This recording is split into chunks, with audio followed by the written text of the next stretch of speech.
tell you, you and me, we both have an interest in a similar field, and we both have a common acquaintance. I actually heard about you from William James, the author of 0 Point Energy, Power of the Gods.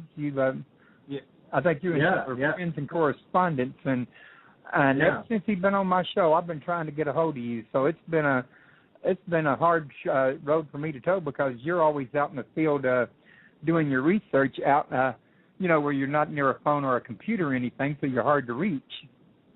Yeah, it's been really hectic the last 2 years since we've made these discoveries, and specifically myself. It's pretty much been me on my own with every now and then I'll pull in somebody who's expert in their field, a scientist in some area, whether it's a geologist or I don't know, nuclear physicist or whatever, trying to get some feedback from them, and so it's been a really, it's felt like a roller coaster ride the last 2 years. It's been incredible. Oh, I can imagine it has. I imagine it's been pretty rough on you being out in the wilds there, where it's hot and humid and muggy, and you got all the insect kingdom with you, and it's not exactly a glamour job, but it's I think a well-worth job when you make a big discovery like this one. It certainly is, and I think that it's really only starting to dawn upon me now what it is that we've discovered, or that I have discovered, and the conclusions that I've reached. It's exciting. It's like it really is an adventure. Every day is an adventure at this stage. Yeah. Well, I noticed that you used the term first people, and I know that the Egyptians had a term called Zep Tepi, first time. So I'm taking it, you put it together that when they referred to Zep Tepi, they're referring back to the time when these people were mining the gold, maybe? I think there's possibly a link there, and as soon as you start looking into it and researching it and analyzing it, all these things are inextricably linked. Everything is connected. It's just the timeline and where in the timeline it fits. What I can tell you is that there's no doubt that the civilization that lived here used exactly the same symbols as the Sumerians and the Egyptians, and this is a big shock to most people when they first find it. It was a shock to me. I couldn't believe it when you discover an ankh carved out into rock in South Africa, and the rock is extremely hard, with the erosion showing us that we're dealing with something that is extremely old. I'm talking about way beyond 100,000 years. So it way predates the Egyptian civilization. Wow. And then the Sumerian, circle crosses in circles, and the winged discs, the very early, very basic kind of winged disc with the circle and the cross with a 3 lines coming out of it.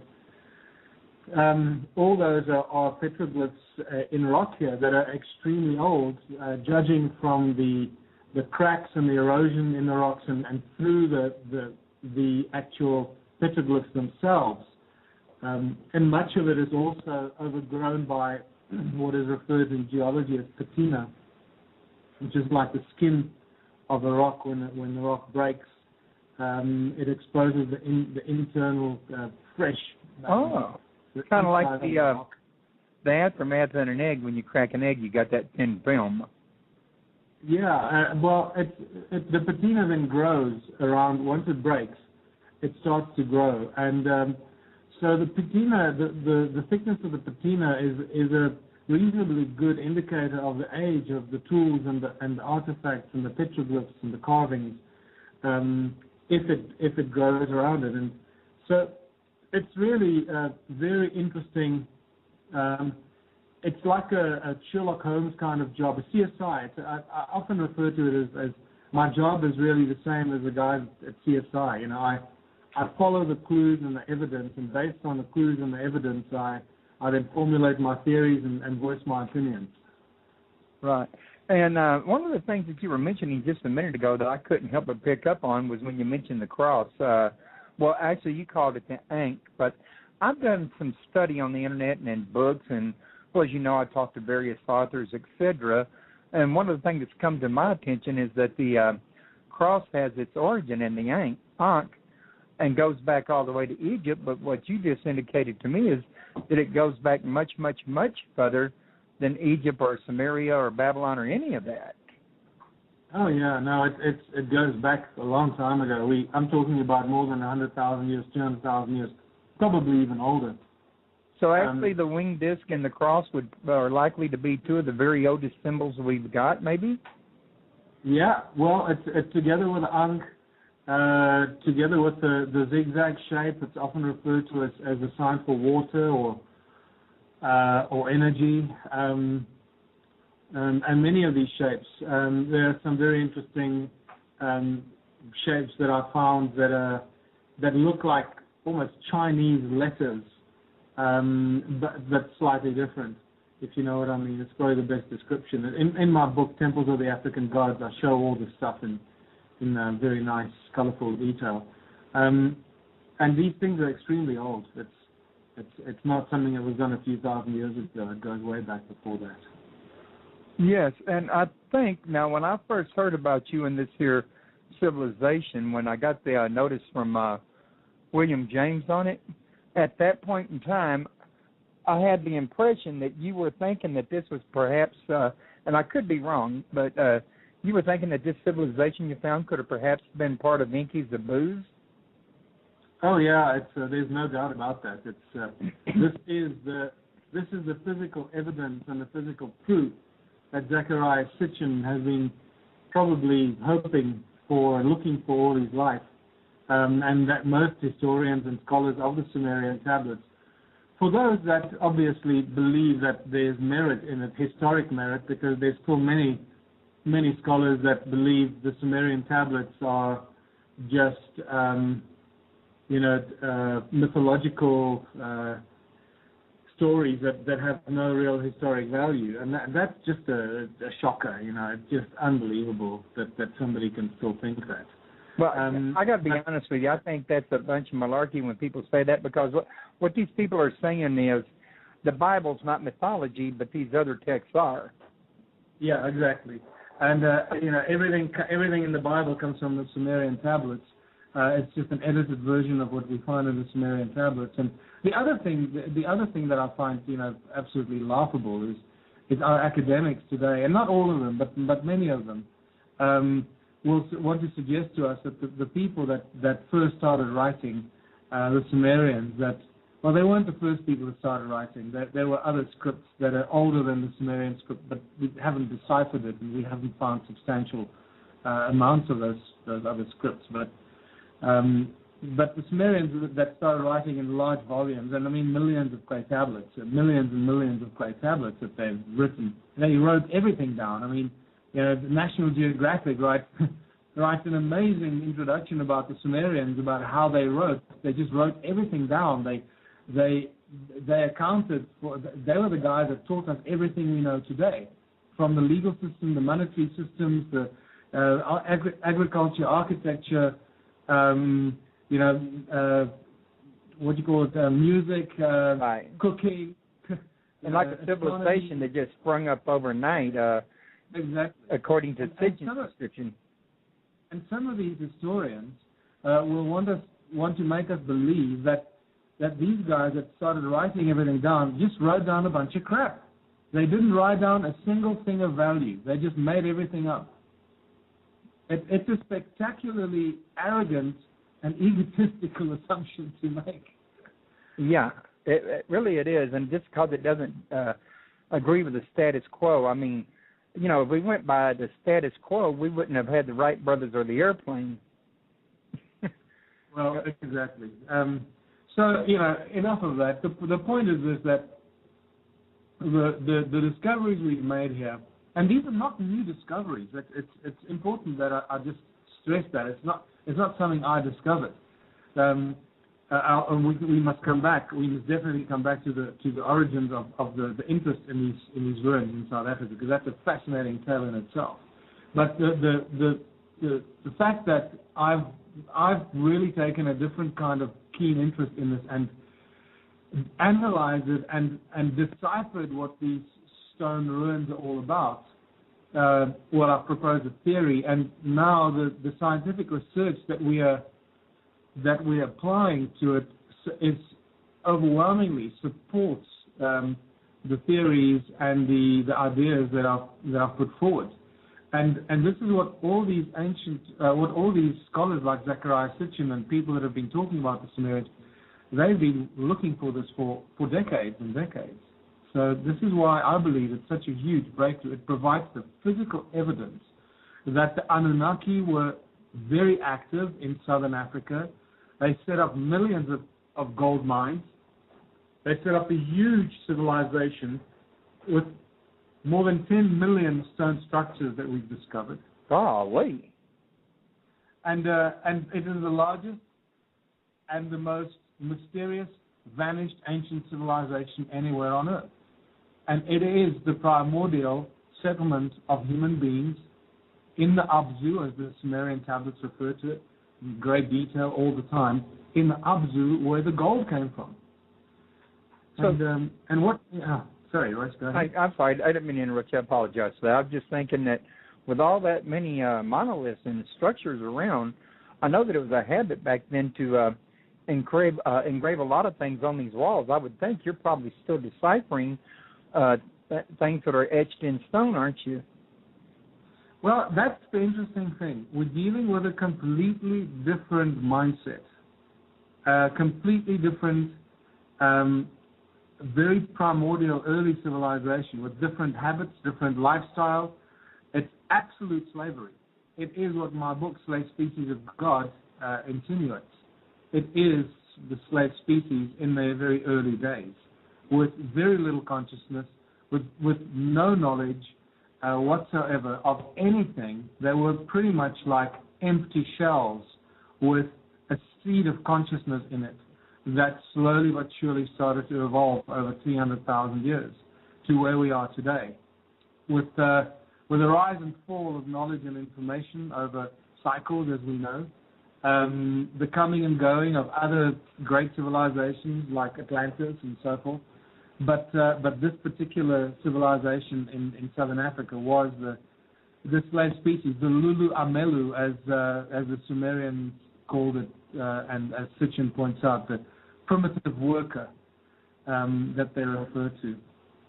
And that's why, when you say we're deciphering a lot of things, there is so much here that is just so completely different to anywhere else. And yet there is also so much that links this civilization to all the other northern hemisphere civilizations and the Mesoamericans, the Andean and the Peruvian and the Mexican civilizations, and even the Chinese and the Hindu and the Dravidian civilizations. You can find links to pretty much every ancient civilization that we know about. You can find links to them here in South Africa. So it's like they were all bunched together in one location and spread out from there.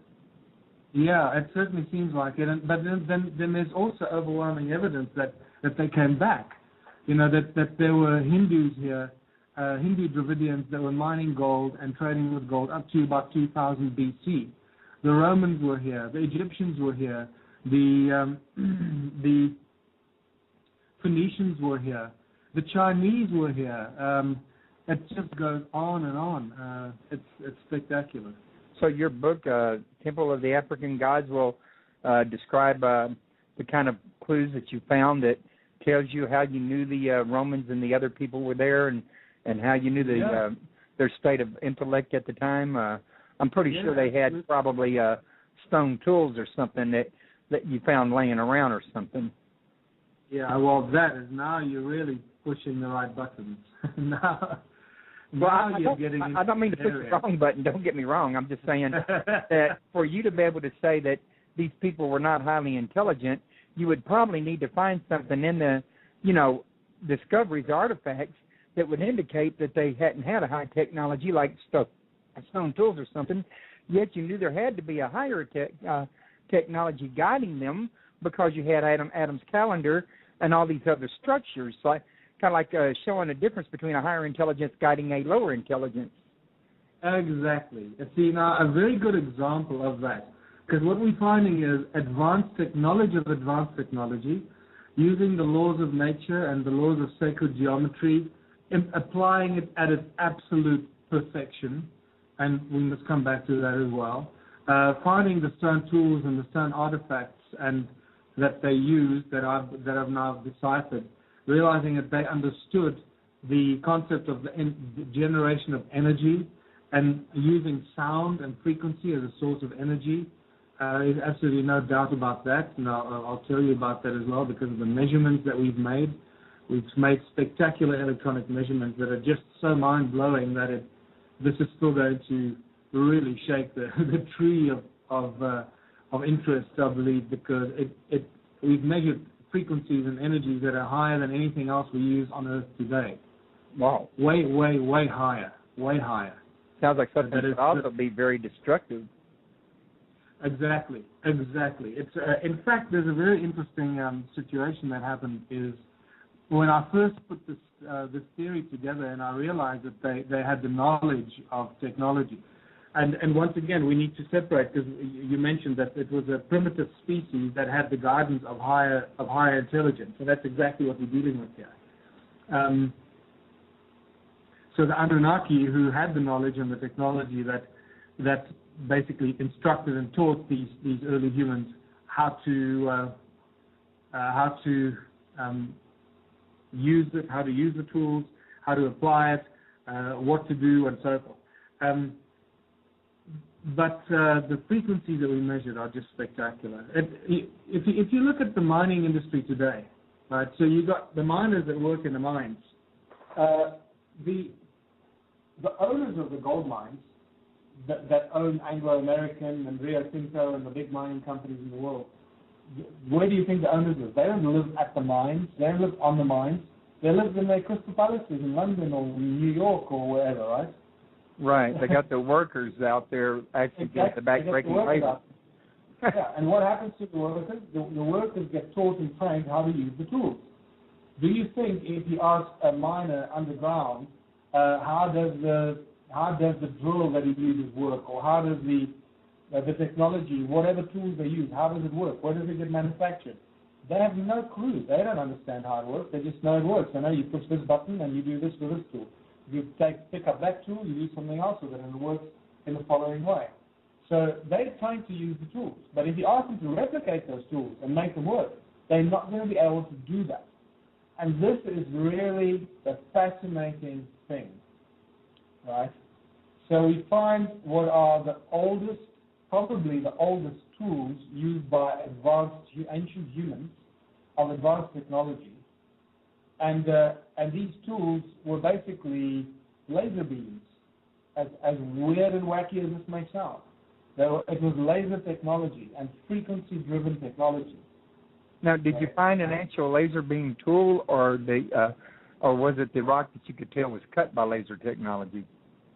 No, it's the tools that we find that, from a scientific and an electronics perspective, the only thing that these tools could possibly be used for is something like what I'm describing. Otherwise, it makes absolutely no sense. And in fact, very similar technology still being used today in various fields of electronics.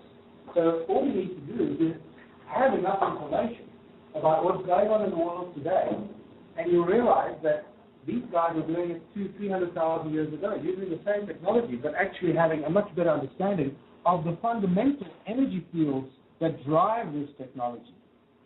Okay, and we, I go through this in reasonable detail in my presentations.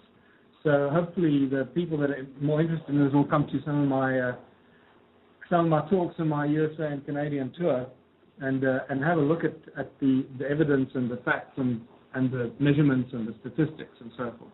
I would like to go to one of your tours. You going to be in Houston anywhere? Yeah, we're going to be in Austin and in Dallas. So close. Yeah, I know. We tried to do it in Houston, but unfortunately, the venue that we had lined up was just too big and too expensive for this tour. But we'll do it. We'll do Houston next time. We'll definitely do Houston next time. Good. I'd like to see some of this material myself because it sounds very fascinating. Royce, the people that are interested in the cities and the venues I'm going to be in, just go to ZuluPlanet.com and click on the banner for the USA tour, and it'll take you to the webpage, to the blog spot that's got all the details on. And or you can just go to michaeltellinger.blogspot.com or ZuluPlanet.com. And I think you got another website called slavespecies.com, don't you? Yeah, slavespecies.com. That was my original website after I released Slave Species of God. And you know what I find fascinating is that wherever I go in the world and I do these presentations and I share this information, I also get people that share the information with me. So I learn wherever I go. It's absolutely fascinating when you start realizing that the consciousness is just rising so rapidly around this planet at the moment, and people are just plugging into the same source of sort of energetic source of understanding and unity, and realizing that we all have a bit of information that we can throw into the pot. You know, it's wonderful. Yeah, I see more and more people are getting more and more interested in ancient mysteries all the time. When I first got on the internet back in, oh my goodness, 20 years ago or whatever it was, whenever it first come out, I'm not good with time, but I'm just saying when I first got into it, you know, it just wasn't that well known at the time, except for some of the works of Donican and some of the works of Sitchin. But you look out there now, and there's scads of authors and researchers and scientists and, you know, all kinds of people that have been discovering a lot about it. Yeah. And once you get on a roll, it truly becomes a roller coaster ride. That's what's happening to me right now. It's just once you've got enough information and enough pieces of the puzzle, it is a lot easier to identify the new pieces of the puzzle that you find, how they fit into the greater picture. And that's why it's a slow, tedious process in the beginning. And the longer you spend on it, and the more you work on it, and the more you unravel the mystery, the easier it becomes to understand how it all fits together. And so from now on, from this point on, it really is, the journey has speeded up a lot. Now, what I can't help but be curious about, because I know that Enki had a brother Enlil, is how were you able to determine this to be Enki's civilization rather than Enlil's? I mean, yes, Enki did some gold mining, but didn't Enlil also do some gold mining, or do you think this was at a time before they separated? No, it's very clear in the translations that Enki was the guy that established the gold mining operations in what they refer to as the Abzu. And we've identified that to be Southern Africa. It's South Africa, Zimbabwe, large parts of Botswana, large parts of Mozambique, and then the story gets even more beautiful and more mysterious, and you realize that we're dealing with a conspiracy that's been going on for thousands of years. You see, I mean, you know this works. Everything is connected, right? Everything is interwoven. So the effects that we're experiencing on Earth today are the effects of people's misery, the whole monetary system that is totally crippling the people of the world, the legal system that is completely unlawful and is defrauding people from their birthrights and on a daily basis. The medical system at all. Exactly. All sides of the common source. And it all goes back to the Sumerians. And then you start looking for clues. Why does it all point in that direction?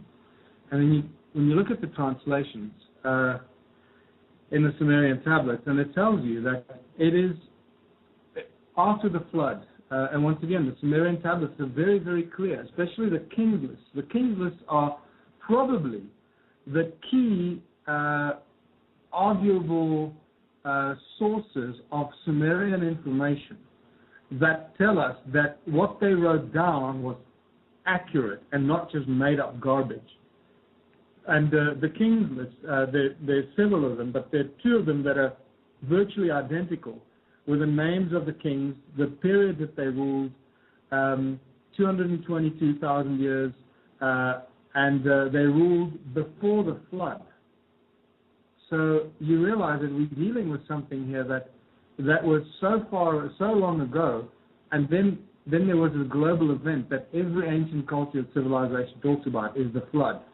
And then it tells us, after the flood, when the kingdom was lowered to earth from heaven, and the rules for heaven and earth were established and set up by Enlil and Enki, life continued. And civilizations and cities were built and civilizations were established across the world. And you go, okay, hold on. This is where it started. It's only after the flood that we see the imposition of these draconian rules and the legal and the financial systems that we are suffering under today.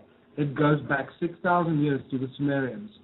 And for the people that are involved in the free man movement, the whole sovereign man movement, that that you have that you're the living, breathing human being, but you also have a legal fiction or a straw man that's created by the government, and this whole realization, when that penny drops for you, you realize that that's how far back it goes. This is not something that was created the other day or a few hundred years ago. This is something that goes back thousands of years. It's spectacular in its deception. Right. Now, I noticed that I heard you use the word draconian, which I didn't quite see coming, but I am familiar with the word, and I do know that these are supposed to originate from a planet in the Draco system, isn't it? Yeah. Well, why do you think we have the English word or the word draconian rule? It comes back from all those years ago. Which we also have the term dragon in the Bible, which also goes back to the term draconius. Yeah, exactly. And then you start realizing how we use words in the languages that we speak that refer to all these things, that refer to our true history, the hidden history. But we're not aware of it because we've been dumbed down. We've been manipulated for thousands of years. We've been led into a state of amnesia, so we don't really know anything about our human history. I like to show people in my presentation with a little mathematical formula how little we know about our human origins. And it's spectacular. Any 6-year-old student can do this as long as you can count and divide.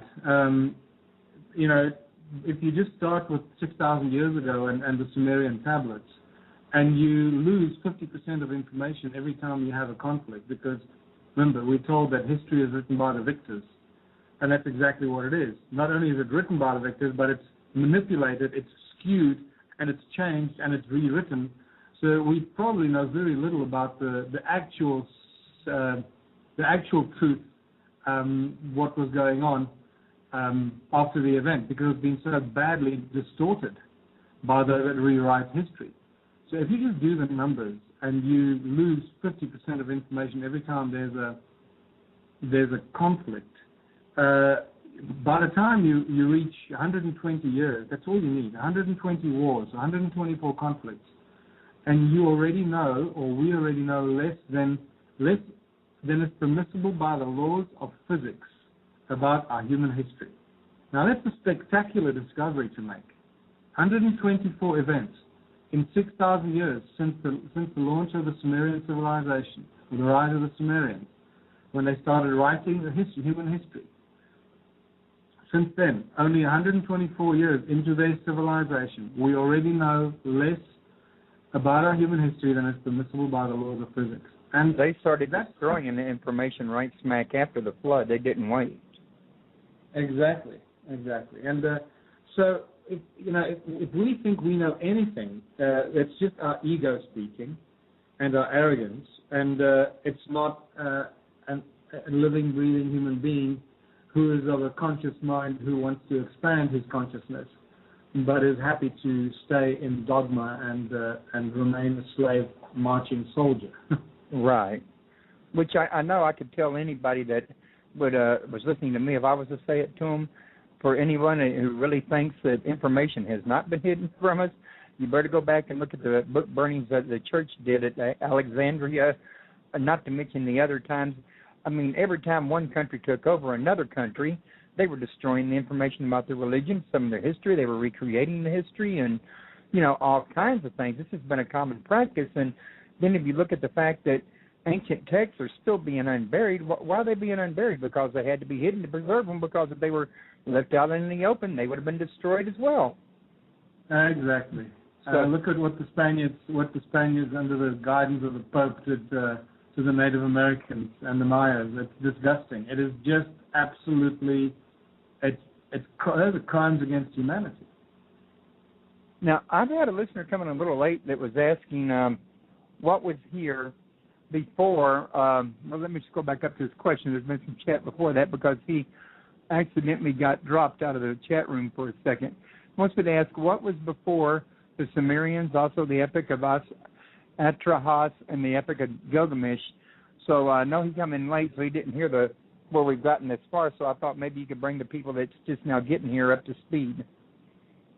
Yeah, look, when you're talking about the Epic of Atrahasis and the Epic of Gilgamesh, those are Sumerian versions of historic events, and before that was a vanished civilization that we've uncovered in southern Africa that pretty much covers most of South Africa, most of Zimbabwe, large parts of Botswana and Mozambique, which is a gold mining civilization. They were mining gold, not only gold, also many other minerals, but predominantly gold. It's what the Sumerian tablets refer to as the Abzu, and by a slow process of elimination, we found out that by reverse engineering the clues, we identified the Abzu to be here in southern Africa and nowhere else, not in Ethiopia or in India or in Saudi Arabia.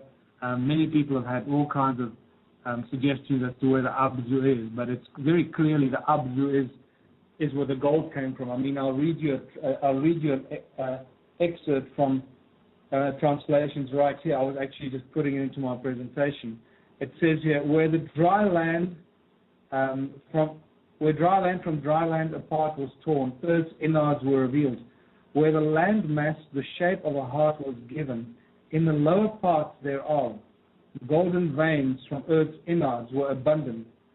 Abzu, of gold's the birthplace, Ea or Enki, to the region the name gave. So when he discovered that this was the richest place in gold on Earth, he called it the Abzu.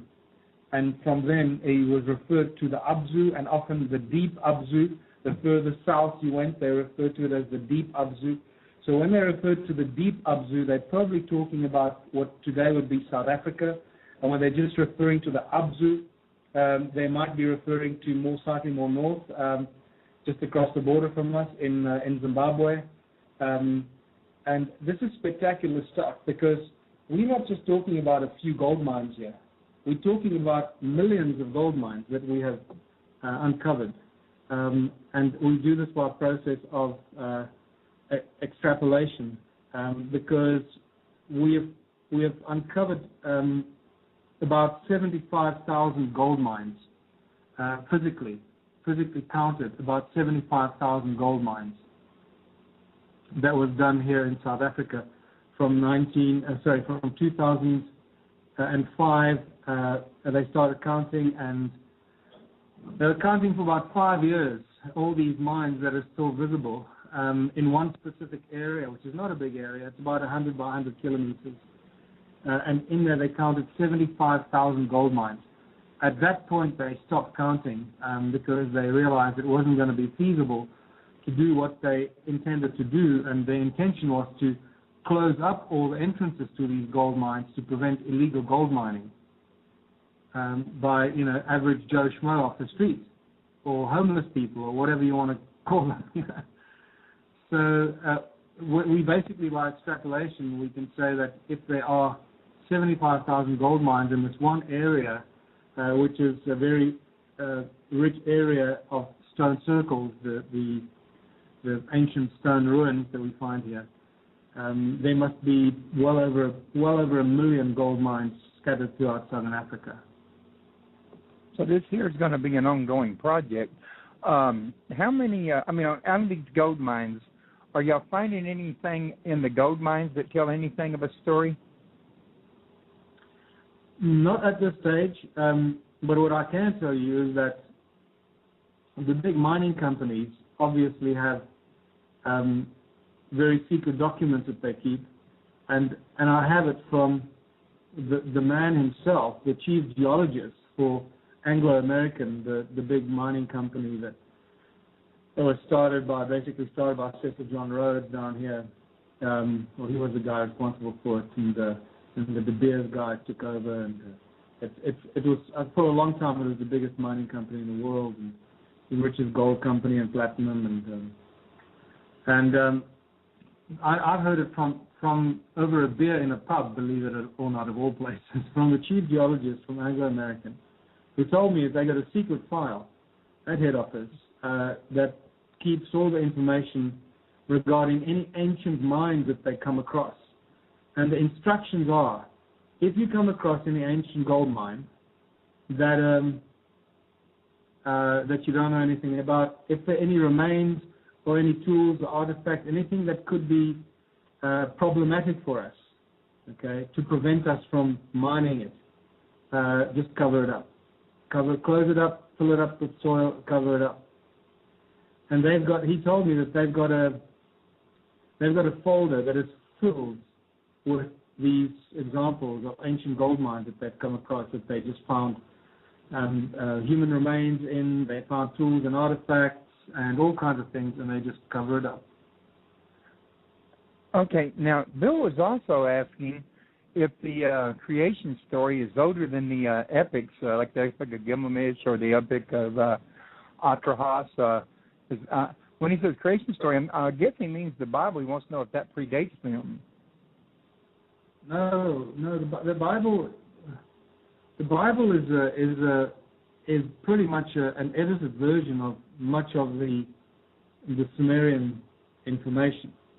But at the same time, I must tell you that the Bible is deeply encoded with ancient knowledge and advanced knowledge and mysterious advanced information, deeply encoded.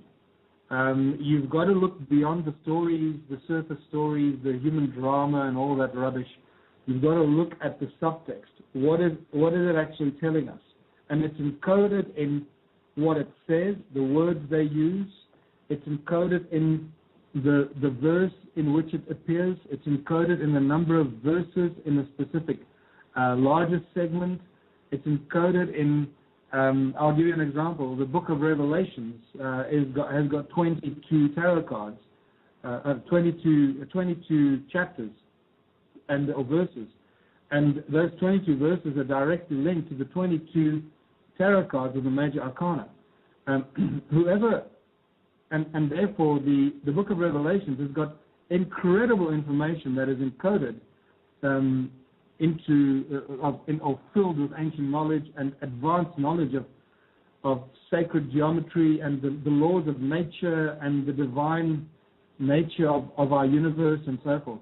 And nothing to do with some sort of vengeful God that's going to send brimstone and lightning and hell from the skies above. It's got nothing to do with that.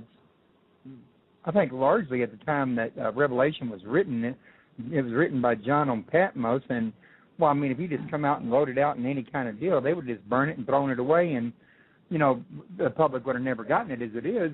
Revelation almost didn't make it into our Bible.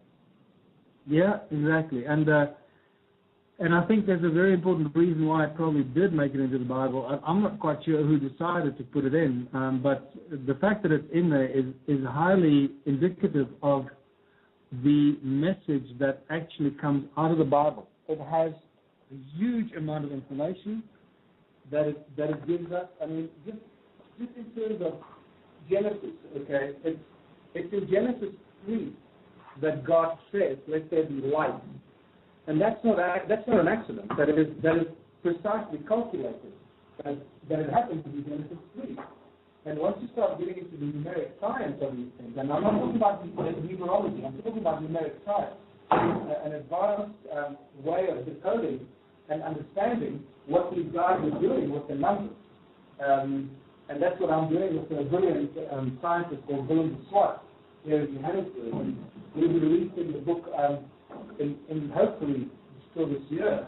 I call The Secret Numbers of God.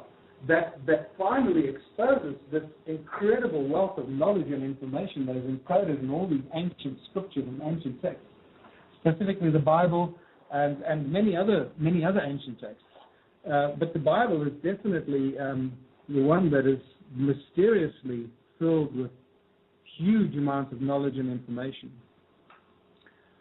Which makes you have to wonder, why was it chosen out of all the other texts? It's like somebody thousands of years ago in the days of Moses knew that eventually that would be the one that would, be mainstreamed, in other words.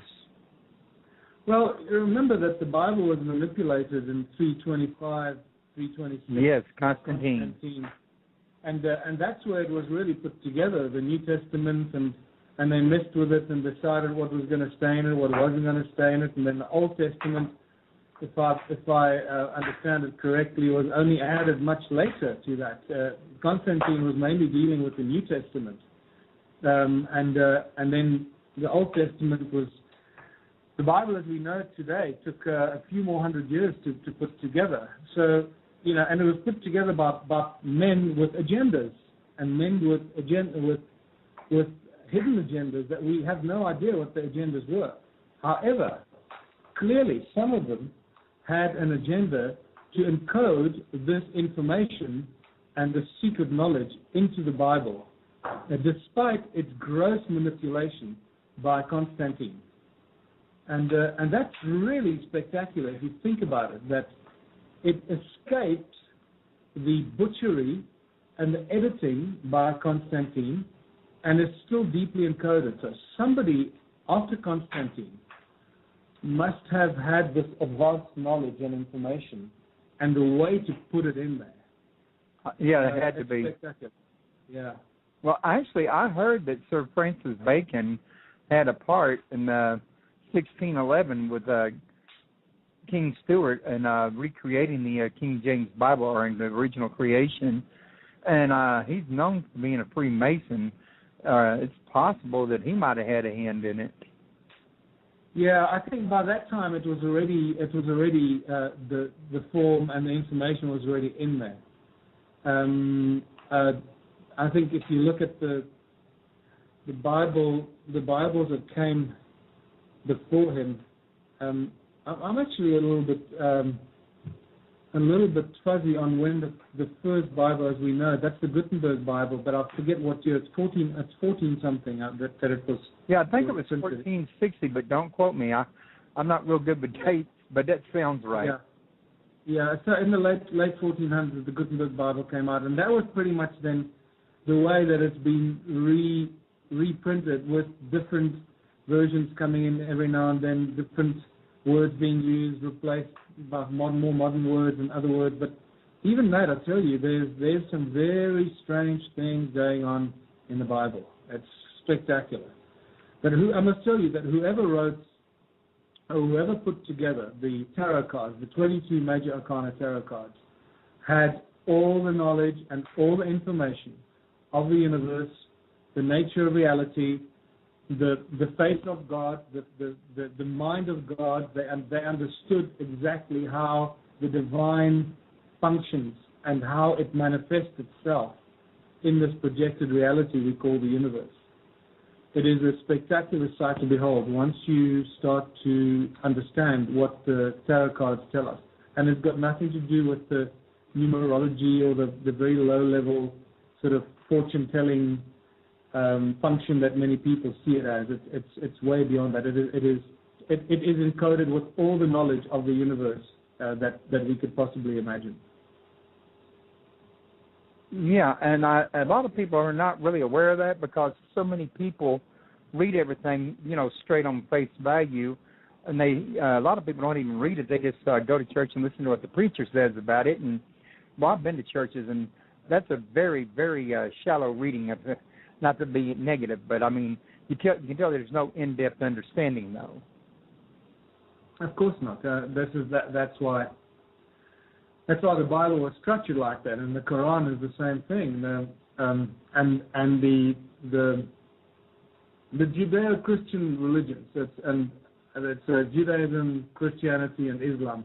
Those three all come from the same source. They all come from Abraham, and they all have exactly the same agenda: to totally and utterly enslave people, indoctrinate them with false prophets, with misinformation and disinformation, make them believe that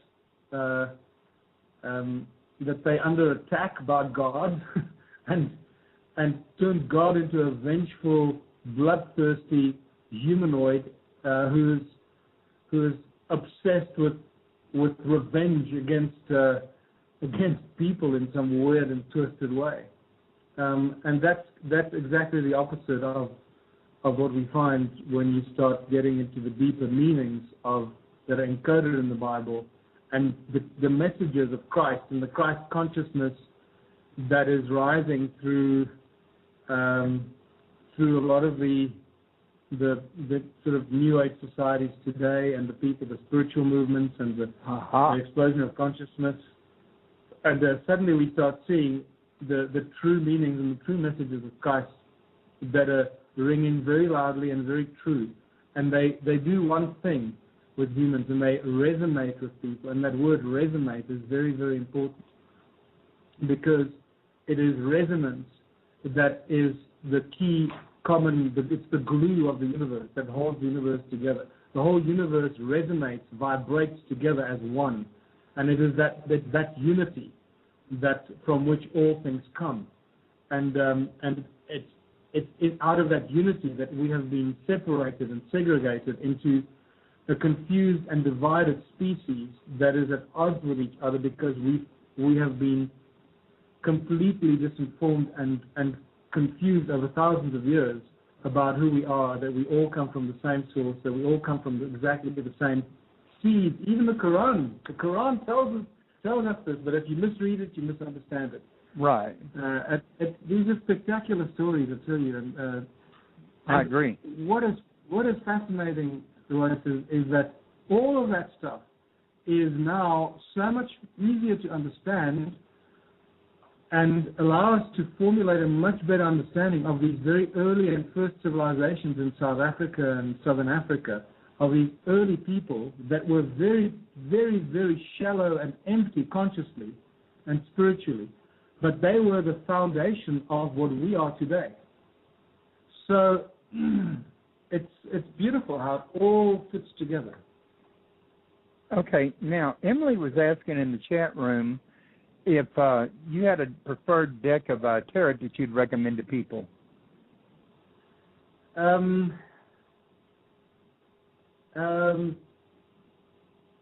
I take my lead on this from my good friend Willem de Swart, who's the guy who's doing the main research on this and doing all the breakthrough, and he's the guy that's being channeled with information and decoding it.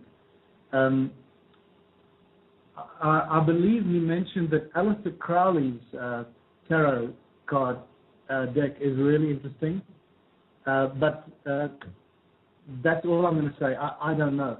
The older the cards, let me put it this way, the older the cards, the better they are.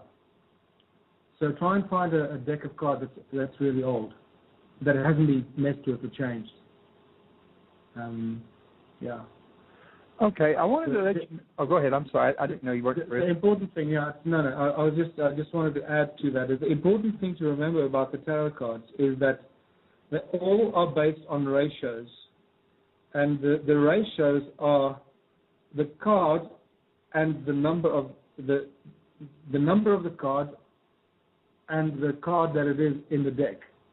Because the first card's number is 0, the second card number is 1. Okay, so there are 22 cards, but the 22nd card's number is 21. Okay, so the last card in the deck its number is 21 over 22, 21 upon 22. And in that ratio lies all the knowledge and information and the meaning. And if you start looking at that and applying that to the tarot cards, you'll start seeing a huge amount of information that just jumps out at you. Okay, what I was going to mention a minute ago is we got like 6 minutes remaining. I want you to have time to tell everybody about the upcoming events you got. I know you mentioned you have these, this tour that you're on right now.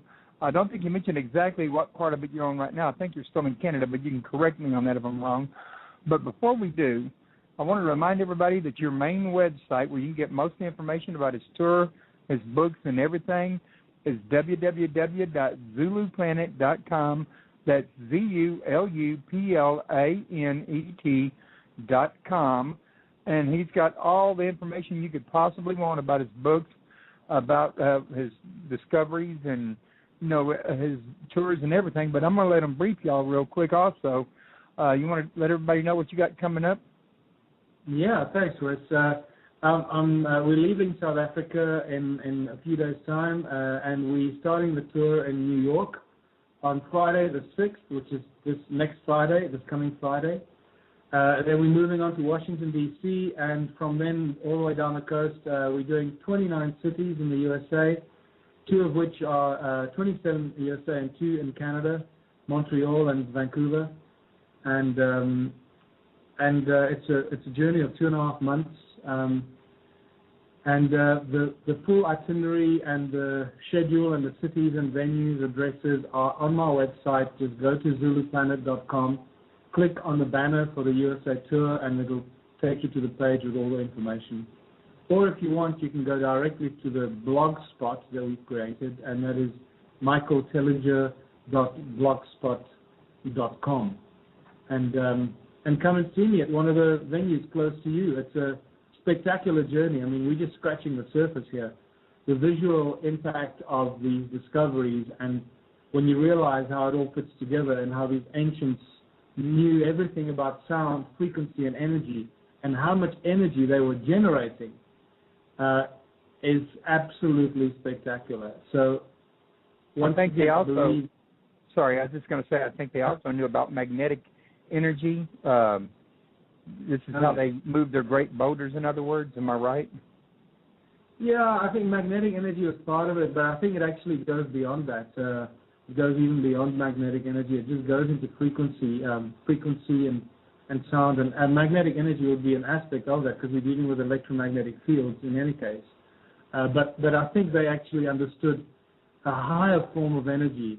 The same way I think that Nikola Tesla discovered that very few people are aware of his radiant energy that is not anything like that we know of today. I think this is what they used, close to 300,000 years ago already. And that's huge because we are now what many prophets say, the end days will be as the first days, and as above, so below. And the more research you do into this field of knowledge and information and human history, you realize very quickly, and that's exactly what it is. We're dealing with the fractal nature of not only the fractal nature of the universe and the fractal nature of reality, but the fractal nature of time and the cycles that follow, the rise and fall of knowledge and civilizations. And we're experiencing one of those right now, the rapid rise of consciousness that will hopefully be followed by a long period of advanced knowledge and information, and explosion of knowledge and information and consciousness that moves us back to unity, after which it starts to decline again. And I guess, based on the physical universe that we find ourselves in, it's got everything to do with where our solar system sits in the galactic plane and how close we are to the golden thread of knowledge and consciousness that is scattered throughout the core of the galactic plane. Okay. Now, during the remaining 2 minutes, do you want to share any last-minute thoughts you have with the audience? Yeah. What we think about our human history is far removed from what really happened. The history of this planet is a lot stranger than most people could possibly dream of in their wildest dreams. And that's an exciting thing because it's like, watching a new movie. Because we thought we knew this movie from our history books and our schooling, our indoctrination. Suddenly you realize that there's a whole new movie that we can go and watch and absorb. And it's a never-ending movie. It is for the rest of our lives. We're going to be watching this movie and absorbing this new information that starts to come to us as part of this consciousness explosion. So enjoy the ride. Do not fear any of these doomsday prophets. That is the negative side of the energetic field, and that is absolutely unnecessary. We are living, breathing, sentient beings that manifest our reality through our thoughts. It's very important to know this and realize it, that our collective consciousness actually allows us to manifest our future. So if we start to present and project a positive, conscious, peaceful, united or unified outcome and the world where we all live in utopian harmony, then that's the world we're going to find ourselves in.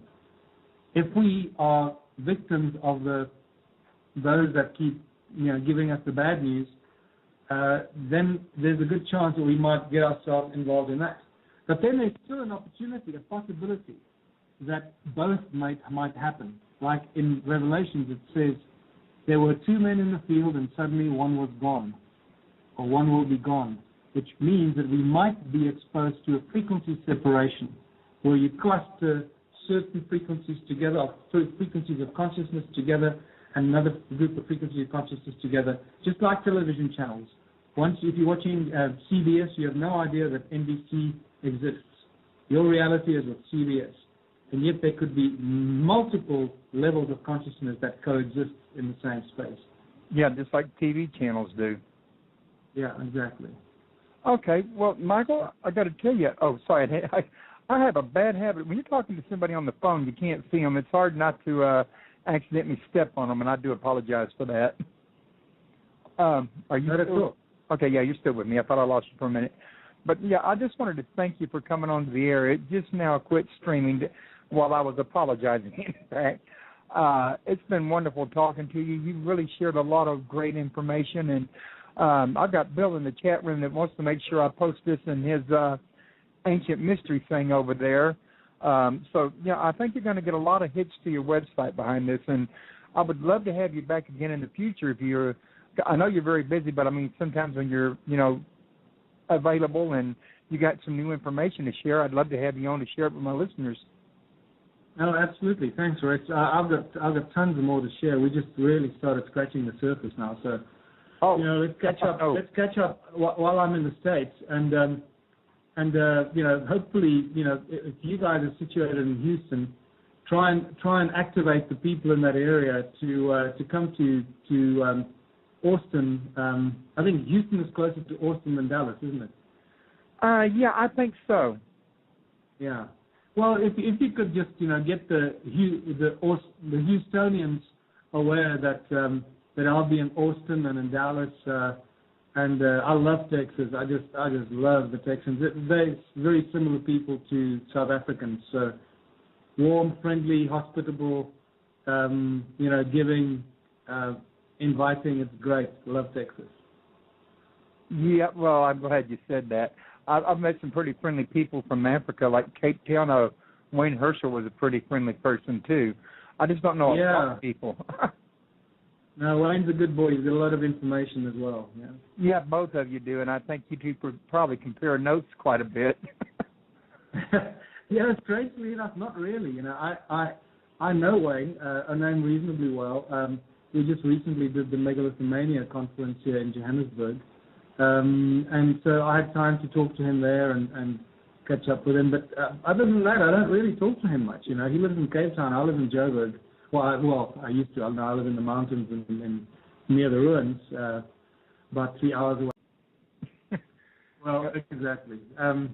So, enough of that. The point is that the discoveries we've made here, and these are not new discoveries. It's important that I just stress that it's not something I discovered. And we must come back. We must definitely come back to the origins of the interest in these ruins in South Africa, because that's a fascinating tale in itself. But the fact that I've really taken a different kind of keen interest in this and analyzed it and deciphered what these stone ruins are all about, I've proposed a theory, and now the scientific research that we're applying to it is overwhelmingly supports the theories and the ideas that are put forward. And this is what all these all these scholars like Zecharia Sitchin and people that have been talking about the Sumerians, they've been looking for this for decades and decades. So this is why I believe it's such a huge breakthrough. It provides the physical evidence that the Anunnaki were very active in southern Africa. They set up millions of gold mines. They set up a huge civilization with more than 10 million stone structures that we've discovered. Golly. And it is the largest and the most mysterious vanished ancient civilization anywhere on Earth. And it is the primordial settlement of human beings in the Abzu, as the Sumerian tablets refer to it, in great detail all the time, in the Abzu where the gold came from. So, and what... sorry, Royce, go ahead. I'm sorry, I didn't mean to interrupt you. I apologize for that. I'm just thinking that with all that many monoliths and structures around, I know that it was a habit back then to engrave a lot of things on these walls. I would think you're probably still deciphering things that are etched in stone, aren't you? Well, that's the interesting thing. We're dealing with a completely different mindset, completely different... I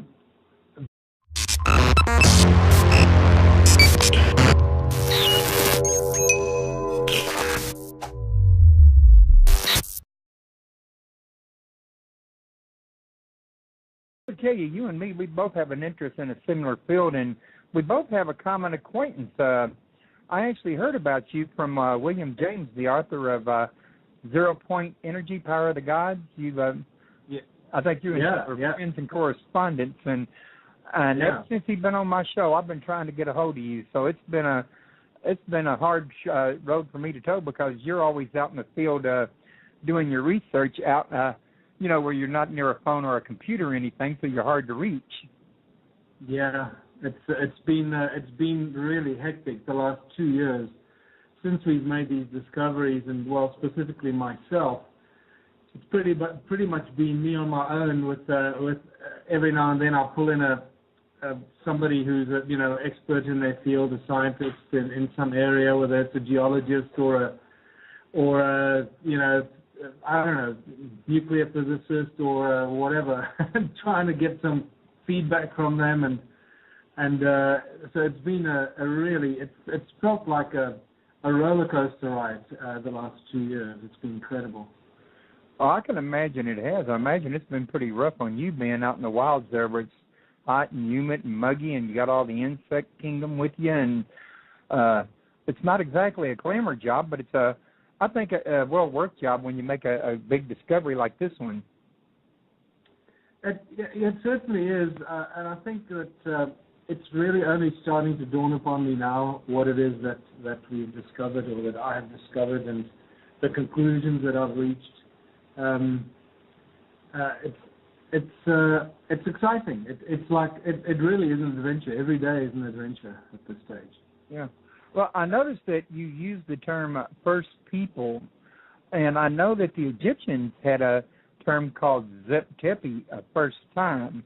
So I'm taking it, you put it together that when they referred to Zep Tepi, they're referring back to the time when these people were mining the gold, maybe?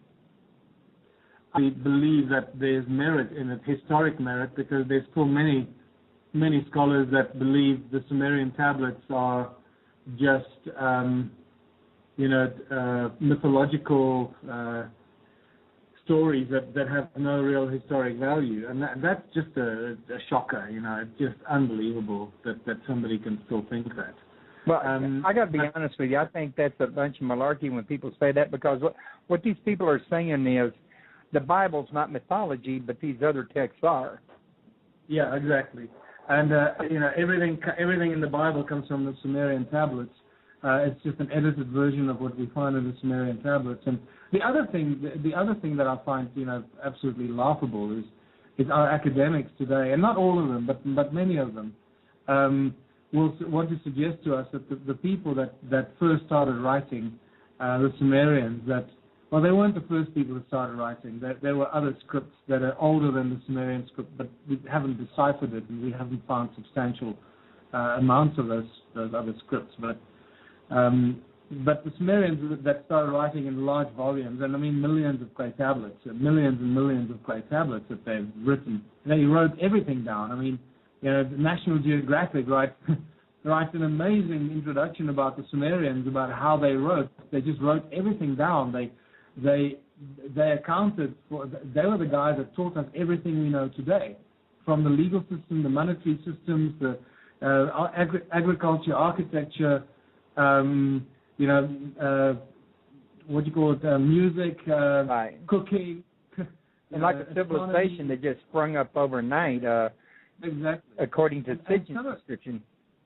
And some of these historians will want to make us believe that these guys that started writing everything down just wrote down a bunch of crap. They didn't write down a single thing of value. They just made everything up.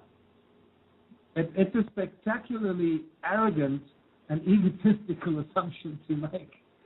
Yeah, it really is. And just because it doesn't agree with the status quo, I mean, if we went by the status quo, we wouldn't have had the Wright brothers or the airplane. I think there's possibly a link there. And as soon as you start looking into it and researching it and analyzing it, all these things are inextricably linked. Everything is connected.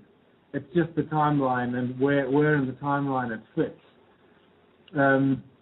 What I can tell you is that there's no doubt that the civilization that lived here used exactly the same symbols as the Sumerians and the Egyptians. And this is a big shock to most people when they first find it. It was a shock to me. I couldn't believe it. When you discover an ankh carved out into rock in South Africa, and the rock is extremely hard, with the erosion showing us that we're dealing with something that is extremely old. I'm talking about, way beyond 100,000 years. So it way predates the Egyptian civilization. Wow. And then the Sumerian, circle crosses in circles and the winged discs, the very early, very basic kind of winged disc with the circle in the cross with three lines coming out of it.